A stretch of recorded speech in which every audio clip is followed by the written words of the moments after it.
नमस्कार। शनि साधना के हमारे इस कार्यक्रम में एक बार फिर आप सभी का स्वागत है। मैं आपका ज्योतिष मित्र पंडित हिमांशु ने मैं आपका स्वागत करता हूं और उम्मीद करता हूं कि आप सभी कुशल मंगल होंगे।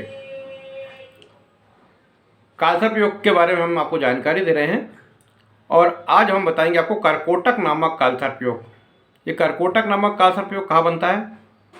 कुंडली में जब 8वें स्थान में राहु हो और सेकंड हाउस में केतु हो यानी धन भाव में, तो ये कर्कोटक नामक कालसर्प योग बनता है। ये सबसे बड़ा बहुत दिक्कत क्रिएट कर देता है। कारण कि 8वां राहु है, 8वें स्थान में राहु, मतलब समझ लीजिए जटिल समस्याओं का भंडार। दिमाग बिल्कुल का पता चला कि जब 8वें स्थान में राहु होता है तो समझ लीजिए कि आप शिकार हैं और दुनिया शिकारी है। आपको कहीं ना कहीं जाल डाल के उलझाने की कोशिश करते रहते हैं।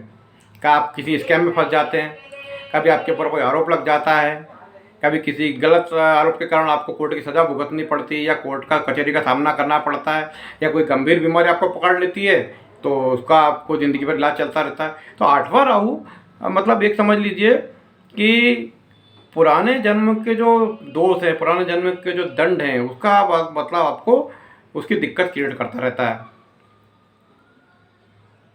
कई बार क्या होता है, एक्सीडेंट में रहस्यमय मृत्यु भी हो जाती है 8वें राहु के कारण, या कोई विषैला जंतु आपको काट भी सकता है या आपको कोई पॉइजन भी दे सकता है। ये सब 8वें कर्कोटक नामक कालसर्प योग से बनता है। और सेकंड हाउस में केतु है तो क्या करेगा? सेकंड हाउस में केतु है तो धननाश करेगा आपका। केतु जहाँ बैठता है उस स्थान की हानि करता है।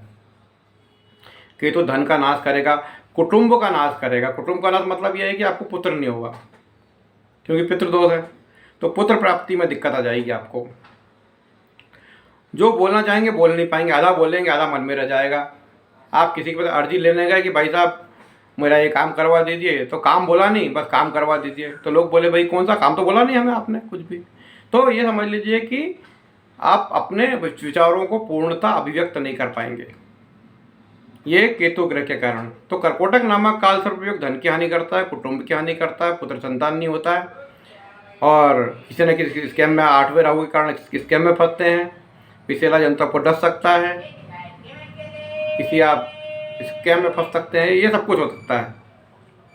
तो कर्कोटक नामक कालसर्प योग से आपको निकलना है तो उसके लिए कालसर्प योग की पूजा तो आपको करनी पड़ेगी। राहु महाराज की शांति करवाना पड़ेगी, नाग देवता की, नाग देव जो नवनाग है उनकी पूजा करना पड़ेगी, नाग माता मनसा देवी की पूजा करना पड़ेगी आपको। ये सब करने से ही कर्कोटक नामक कालसर्प योग का निवारण होगा।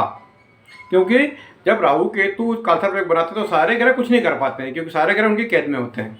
7 ग्रह, जब 7 ग्रह उनकी कैद में होंगे तो वो कुछ नहीं कर पाएंगे, उनका बल कम होगा।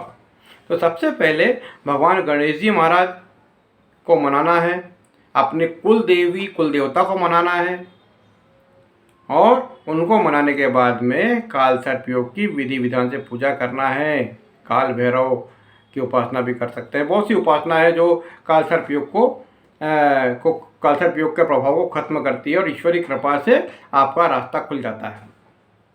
तो कर्कोटक नामक कालसर्प की व्याख्या की मैंने। आपको मेरा प्रोग्राम कैसा लगा बताइए। डिटेल्स में कुछ जानकारी चाहिए तो और बताइएगा।